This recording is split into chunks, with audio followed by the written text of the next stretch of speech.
Hello बच्चों, कैसे हो आप सब लोग। स्वागत है आपका मेरे YouTube channel study with doctor Pawan Oberoi पर। बच्चों, आज मैं इस वीडियो में आपके लिए जो है चौधरी चरण सिंह यूनिवर्सिटी मेरठ का जो एमसीक्यूज मैंने कई दिन पहले स्टार्ट कराए थे, कुछ दिनों से मैं आपको अवेलेबल नहीं करवा पाया तो कुछ व्यस्त था। तो कॉर्पोरेट अकाउंटिंग का 2016 का क्वेश्चन पेपर जो है वो मैं आपसे डिस्कस करूंगा।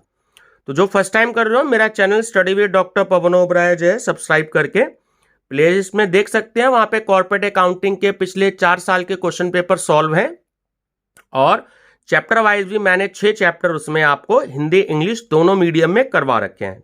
ठीक है बच्चों, चलिए डिस्कस करते हैं कॉर्पोरेट अकाउंटिंग का चौधरी चरण सिंह यूनिवर्सिटी का 2016 का question paper. Question Hindi English में दोनों में है। ठीक है, तो क्वेश्चन 1 है, अयाचित लाभांश को जब्त करने पर राशि हस्तांतरित की जाती है। तो ऑप्शन सी सही है, पूंजी संचय में। ठीक है, कैपिटल रिजर्व। क्वेश्चन 2, अंश प्रीमियम खाता चिट्ठे में दायित्व पक्ष में किस शीर्षक के अंतर्गत दिखाया जाता है। ऑप्शन ए सही है, संचय एवं आधिक्य, रिजर्व एंड सरप्लस। क्वेश्चन 3, न मांगे गए लाभांश खाते को चिट्ठे में दर्शाया जाता है या दिखाया जाता है। तो ऑप्शन डी सही है, चालू दायित्व में। ठीक है, करंट लायबिलिटीज। क्वेश्चन 4 है, अंशों के निर्गमन पर बट्टे खाते को, जो डिस्काउंट होता है उसको हम बट्टा बोलते हैं, को दिखाया जाता है। तो ऑप्शन ए सही है, चिट्ठे के संपत्ति पक्ष में। ठीक है, asset side of balance sheet. Question 5, dividend is paid from, लाभांश चुकाया जाता है। ऑप्शन डी सही है, चालू वर्ष के लाभों में से। क्वेश्चन 6, प्रस्तावित लाभांश दिखाया जाता है, प्रपोज डिविडेंड वो दिखाया जाता है। ऑप्शन बी सही है, चिट्ठे के आपके दायित्व पक्ष में। ठीक है, liability side of balance sheet. Question number 7, निम्नलिखित में से कौन सी मद चालू दायित्व नहीं है। ऑप्शन डी सही है, अल्प अंशधारियों का हित, माइनॉरिटी इंटरेस्ट। 8, कर आयोजन को चिट्ठे के किस शीर्षक में दिखाया जाता है। ऑप्शन ए, चालू दायित्व एवं आयोजन में, current liabilities and provision. Question 9, अंतरिम लाभांश को दिखाया जाता है। ऑप्शन ए और डी दोनों सही है, प्रॉफिट एंड लॉस स्टेटमेंट में भी और D profit and loss appropriation statement में भी। ठीक है। क्वेश्चन 10, लाभांश घोषणा के कितने दिन में अधिपत्र जारी करना या चेक जारी करना अनिवार्य है। ऑप्शन बी 21 दिन। 11, जब बोनस अंश निर्गमित किया जाता है तो कौन सा खाता क्रेडिट किया जाता है। ऑप्शन सी, अंश पूंजी खाता। 12, बोनस अंश निर्गमित किए जा सकते हैं, देखिए तीनों से। ऑप्शन डी सही है कि लाभ हानि खाते से भी और अंश प्रीमियम खाते से भी और सामान्य संचय खाते से भी। तो ऑप्शन डी सही है उपयुक्त सभी से। 13, कंपनी के लाभों का पूंजीकरण किया जाता है। ऑप्शन ए सही है, बोनस अंश निर्गमन द्वारा। क्वेश्चन नंबर 14 है कि अंश प्रीमियम निर्धारित किया जाता है। ऑप्शन बी सही है, स्वयं कंपनी द्वारा। 15, शुद्ध संपत्ति का क्रय प्रतिफल पर आधिक्य कहलाता है। ऑप्शन बी, पूंजीगत संचय, कैपिटल रिजर्व। 16, एकीकरण के लिए लेखांकन से संबंधित लेखा मानक है। Option D, accounting standard 14। 17, यदि खरीदी गई संपत्तियों का शुद्ध मूल्य क्रय प्रतिफल से कम है तो यह राशि होगी। ऑप्शन डी, ख्याति, गुडविल। 18, हस्तांतरक कंपनी की संपत्तियों एवं दायित्वों का विवरण इस प्रकार है जो आपको दिया है। Fix assets 2,50,000, current assets 2,70,000, current liabilities 2 lakh रुपए, रिजर्व 25,000 रुपए, शेयर कैपिटल 2,95,000 रुपए। तो जो purchase consideration will be if amalgamation is in the nature of merger. ठीक है व्यूअर्स, तो आंसर आएगा इसका ऑप्शन ए, 3,20,000। 19, एसेट्स आपको गिवन है, purchase 18 lakh, liabilities 1,40,000, purchase consideration 15 lakh. तो रिजल्ट क्या होगा। Option B, capital reserve 1,60,000। 20, आंतरिक पुनर्निर्माण की विशेषता है। ठीक है, ऑप्शन सी सही है, पूंजी ढांचा में परिवर्तन। 21 समता अंशधारी होते हैं। ये क्वेश्चन देखिए ऑडिटिंग में भी कई बार आया और इसमें भी आया है। कंपनी के स्वामी इक्विटी शेयर होल्डर्स, ठीक है। 22 अंशधारी प्राप्त करते हैं लाभांश, ठीक है, डिविडेंड। 23 अंश आवंटन खाता है, एक पर्सनल अकाउंट होता है, व्यक्तिगत खाता, ऑप्शन ए। 24 अंशों का प्रीमियम पर निर्गमन है, ऑप्शन डी पूंजीगत प्राप्ति। 25 अंशों का निर्गमन छूट पर निर्गमन है, ऑप्शन बी पूंजीगत हानि। 26 जब अंशों की जब्ती की जाती है तो अंश पूंजी खाता डेबिट किया जाता है, ऑप्शन बी याचित रकम से, ठीक है, कॉल्ड अप अमाउंट। 27 अदत्त याचनाएं, जो अनपेड कॉल्स होती हैं वो पूंजी में से घटाई जाती हैं, ऑप्शन बी, ठीक है। 28 जब्त किए गए अंशों के पुनर्निर्गमन पर दी गई छूट को डेबिट किया जाता है, ऑप्शन सी अंश अपहरण खाता में, शेयर फॉर फ्यूचर अकाउंट। 29 जब्त किए गए अंशों के पुनः निर्गमन के पश्चात जब्त अंश खाते का शेष हस्तांतरित कर दिया जाता है, ऑप्शन सी पूंजी संचय खाते में। 30 दायित्वों की कुल राशि में सम्मिलित की जाती है, ऑप्शन सी चुकता पूंजी, ठीक है, इंग्लिश में इसे कहते हैं पेड अप कैपिटल। 31 अंश पूंजी की वास्तविक राशि है, ऑप्शन डी चुकता पूंजी, पेड अप कैपिटल। 32 पूंजी की वह राशि जो कि पूंजी वाक्य में उल्लेखित रहती है कही जाती है, ऑप्शन ए अधिकृत पूंजी, ऑथराइज्ड कैपिटल, ठीक है। 33 अंश पूंजी का वह भाग जिसे केवल कंपनी के समापन पर मांगा जा सकता है कहा जाता है, ऑप्शन डी संचित पूंजी, रिजर्व कैपिटल। 34 इक्विटी कैपिटल 90,000 है, लायबिलिटीज 60,000 है, प्रॉफिट फॉर द ईयर 20,000 है, टोटल एसेट्स विल बी, ठीक है। तो आंसर आ गया आपका, तीनों को आपने प्लस कर दिया, 1,70,000 रुपए, ऑप्शन ए। क्वेश्चन 35 यदि 100 रुपए वाला जो इक्विटी शेयर है वो 120 रुपए पर इशू किया जाता है तो इसे कहा जाएगा, जाहिर बात है ज्यादा पे किया जा रहा है, अधिमूल्यन पर निर्गमन, ठीक है, प्रीमियम बोलते हैं, option B issue at premium.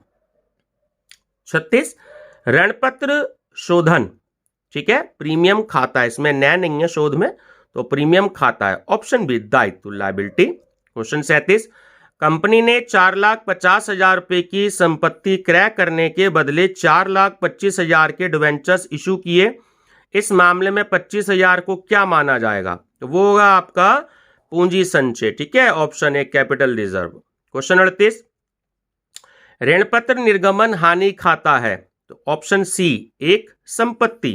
39 company ने 1,000 रुपए के जो डिवेंचर्स हैं वो 980 रुपए में खरीदा, तो 20 रुपए क्या हुआ, जाहिर बात है, तो ऑप्शन ए आपका सही है, ऋणपत्र शोधन पर लाभ। 40 अग्रिम याचना खाते को पृथक रूप से दर्शाया जाता है, ठीक है, ऑप्शन सी चिट्ठे के दायित्व पक्ष में। 41 ख्याति है, जाहिर बात है, ऑप्शन डी अमूर्त संपत्ति, इंटेंजिबल एसेट्स।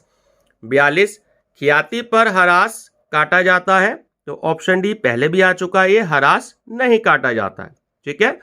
43 ख्याति का निर्धारण आवश्यक है, ऑप्शन बी कंपनी का विक्रय करने पर। 44 ख्याति के मूल्यांकन की एक विधि है, तो super profit method, option number B.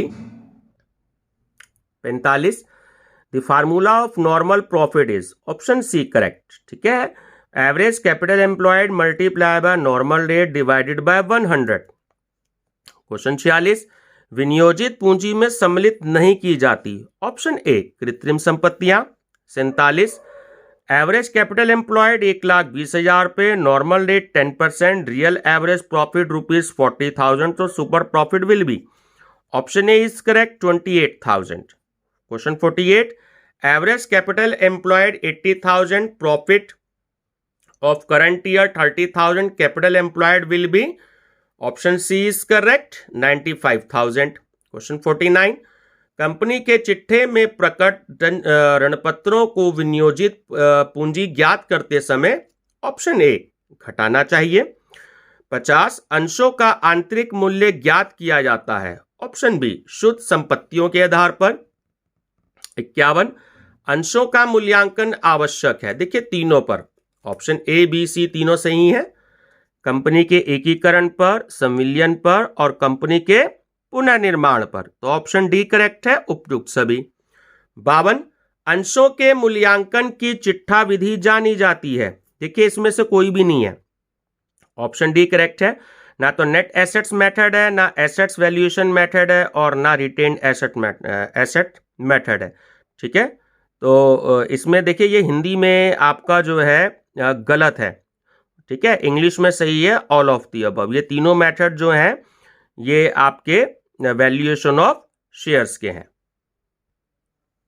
53, आंतरिक मूल्य विधि में निम्नलिखित संपत्ति सम्मिलित की जाती है? ऑप्शन डी ख्याति।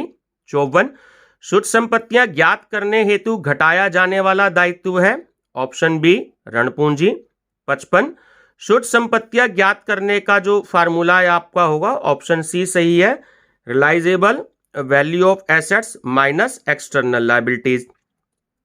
56, the external liability increase by 5000, the effect on net assets will be. तो ऑप्शन बी करेक्ट है आपका, 5000 से कमी।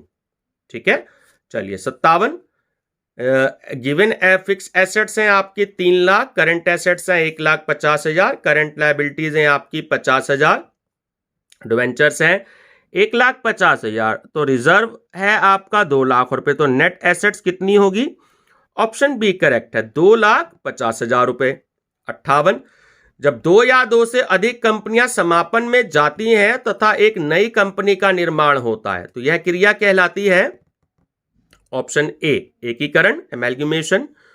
59, 10,000 रुपए प्रति अंश की दर को 10,000 रुपए समता अंश जनता को 2 रुपये प्रति अंश के प्रीमियम पर निर्गमित किए 12,000 अंशों के लिए आवेदन प्राप्त हुए तो प्रीमियम खाते में जाने वाली राशि होगी? ऑप्शन ए सही है, 20,000। 60, शुद्ध संपत्ति के मूल्य को अंशों की संख्या से विभाजित करने पर प्राप्त अंशों का मूल्य कहलाता है? ऑप्शन सी आंतरिक मूल्य। 61, एकीकरण का मुख्य दोष है? ठीक है, देखिए सी और डी इसमें जो है दोनों ही आंसर दे रखे हैं, प्रतिस्पर्धा का लोप करना। ठीक है, और ऑप्शन डी उपयुक्त सभी, तो दोनों में से आप टिक कर सकते हो। ठीक है। 62, एक कंपनी का समापन होना और इसे ऐसी दूसरी कंपनी को बेचना जिसका निर्माण इसे क्रय करने के लिए ही किया गया हो कहलाता है? ऑप्शन सी बाह्य पुनर्निर्माण, एक्सटर्नल रिकंस्ट्रक्शन। 63, आंतरिक पुनर्निर्माण में ऑप्शन ए सही है, कोई भी कंपनी समापन में नहीं जाती। ध्यान रखिएगा, इंटरनल रिकंस्ट्रक्शन में कोई भी कंपनी समापन में नहीं जाती। 64, यदि कंपनी द्वारा अधिग्रहित शुद्ध संपत्तियों का मूल्य क्रय प्रतिफल से कम हो तो अंतर होता है? ऑप्शन बी ख्याति। 65, सूत्रधारी कंपनी का आशय है जो अन्य कंपनी के कम से कम 51% अंशों की धारक हो। 66, कंपनी अधिनियम 1956 की धारा में सूत्रधारी कंपनी को परिभाषित किया गया है? ऑप्शन सी धारा 4(4). 67, सहायक कंपनी का आशय है? ऑप्शन बी अन्य कंपनी इसके संचालक मंडल को नियंत्रित करती हो। 68, सहायक कंपनी को परिभाषित किया गया है? ऑप्शन ए कंपनी अधिनियम 1956 की धारा 4 में। 69, ए लिमिटेड बी लिमिटेड के 55% अंशों की धारक है तो ए लिमिटेड हुई? ऑप्शन सी सूत्रधारी कंपनी है। 70, सूत्रधारी कंपनी पर धारा 212 के प्रावधान लागू नहीं होंगे ऐसा उल्लेख है? ऑप्शन बी धारा 212 की सबसेक्शन 8 में। 71, सूत्रधारी कंपनी एवं सहायक कंपनी अपनी लेखा पुस्तकें रखती है? ऑप्शन ए धारा 209 के अनुसार। 72, एक सहायक कंपनी की पूंजी एवं संचयों में सूत्रधारी कंपनी का हिस्सा 3,90,000 रुपए है तथा सहायक कंपनी के अंशों में विनियोग 4,20,000 रुपए है तो यह अंतर कहलाता है? ऑप्शन ए ख्याति।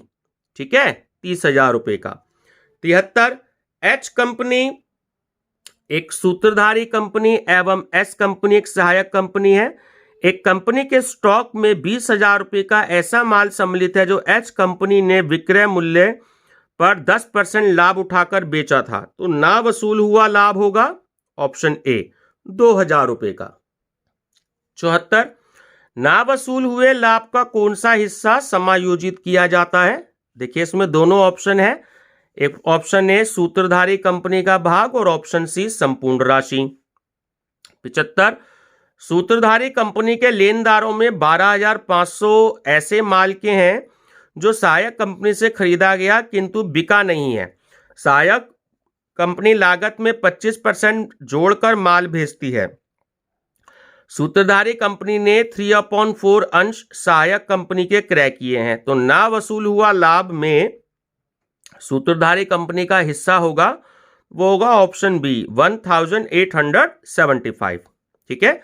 76, लेखा प्रमाप 14 के अनुसार क्रय प्रतिफल है जो कि भुगतान योग्य होता है, तो ऑप्शन ए सही है। ठीक है, अंशधारियों को। 77, शुद्ध संपत्ति का क्रय प्रतिफल के ऊपर आधिक्य कहलाता है, ऑप्शन बी पूंजीगत संचय।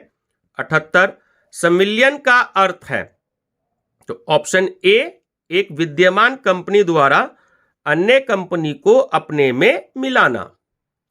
79 देखिए स्क्रीन पे आपके सामने है। ठीक है, इसका सही आंसर है ऑप्शन सी 30,000।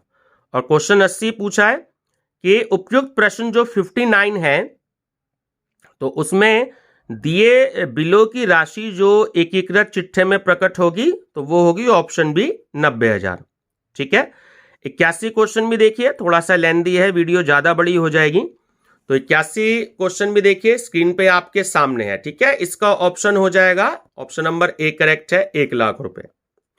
82, सूत्रधारी कंपनी ने क्रय किए गए सहायक कंपनी के 3,000 अंशों जिनकी लागत 48,000 थी, उसमें से 1,000 अंश 20 रुपए प्रति अंश की दर पर बेचे, तो विक्रय पर लाभ होगा ऑप्शन डी 4,000 रुपए।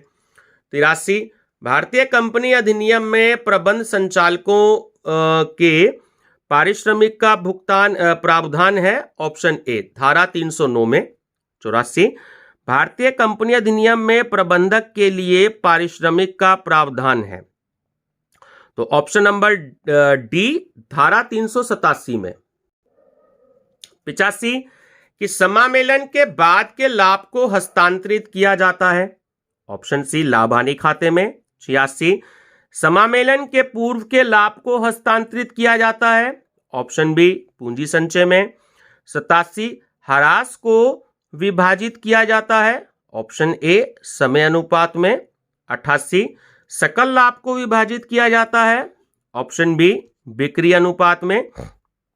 89, विज्ञापन को विभाजित किया जाता है, ऑप्शन बी बिक्री अनुपात में। 90, ऋण पत्र धारकों को मिलता है, ऑप्शन डी। ठीक है, निश्चित ब्याज। 91, सभी ऋण पत्रों के शोधन के पश्चात ऋण पत्र शोधन कोष खाते का शेष हस्तांतरित किया जाता है, ऑप्शन सी सामान्य संचय खाते में। 92, ऋण पत्रों पर बट्टे को अपलिखित करना चाहिए, ऑप्शन सी ऋण पत्रों की कुल अवधि में। 93, ऋण पत्रों पर बट्टा है यानी कि डिस्काउंट है आपका, ऑप्शन बी लाभों पर प्रभाव। 94, ऋण पत्रों के निर्गमन पर बट्टा खाता है, ठीक है, ऑप्शन ए पूंजीगत हानि। 95, 10 रुपए वाले 6,000 ऋण पत्रों को प्रत्येक 10 रुपए के समता अंशों द्वारा 20% के प्रीमियम पर निर्गमन द्वारा भुगतान किया गया था, तो निर्गमित किए गए अंशों की संख्या होगी, ऑप्शन सी 5,000 रुपए 5,000 अंश। ठीक है। 96, ऋण पत्रधारी हैं, ऑप्शन डी कंपनी का ऋणदाता। 97, ऋण पत्र प्रीमियम का प्रयोग किया जाना चाहिए, ऑप्शन सी पूंजीगत हानियों के अपलेखन में। 98, ऋण पत्रों के शोधन पर प्रीमियम खाता है, ऑप्शन ए व्यक्तिगत खाता पर्सनल अकाउंट। 99, ऋण पत्रों का शोधन किया जा सकता है, ऑप्शन ए खुले बाजार में क्रय द्वारा, और लास्ट क्वेश्चन है इस क्वेश्चन पेपर का और वीडियो का, ऋण पत्रों पर ब्याज खाते को हस्तांतरित किया जाता है? ऑप्शन बी करेक्ट है, लाभ हानि खाते में। ठीक है व्यूअर्स, थोड़ा सा स्पीड मैंने ज्यादा रखी है ताकि आप कम से कम समय में ये आप इन क्वेश्चंस को देख लें। और व्यूअर्स एक बात ध्यान रखना कि इसमें मैक्सिमम से मैक्सिमम 20 नंबर के ही आपसे न्यूमेरिकल पूछे गए हैं 2013 से लेकर के अब तक जो एग्जाम हुआ है पिछले 8 सालों में। इसलिए लॉन्ग क्वेश्चन सीखें जरूर, लेकिन वेरी शॉर्ट की प्रैक्टिस जरूर कर लें आप सभी बच्चे, ठीक है, ताकि 1 मिनट में आप क्वेश्चन कैसे सॉल्व करेंगे। ज्यादा लॉन्ग न्यूमेरिकल में आप जो है टाइम ना दें, क्योंकि एग्जाम में लॉन्ग न्यूमेरिकल नहीं आते। अपनी नॉलेज के लिए सीख सकते हैं, लेकिन थ्योरी जरूर पढ़ें। बच्चे थ्योरी नहीं पढ़ते हैं और नतीजा ये होता है कि इसमें मार्क्स कम आते हैं। ठीक है, तो बच्चों वीडियो पसंद आई हो तो लाइक शेयर सब्सक्राइब जरूर करिएगा। ठीक है व्यूअर्स, थैंक यू।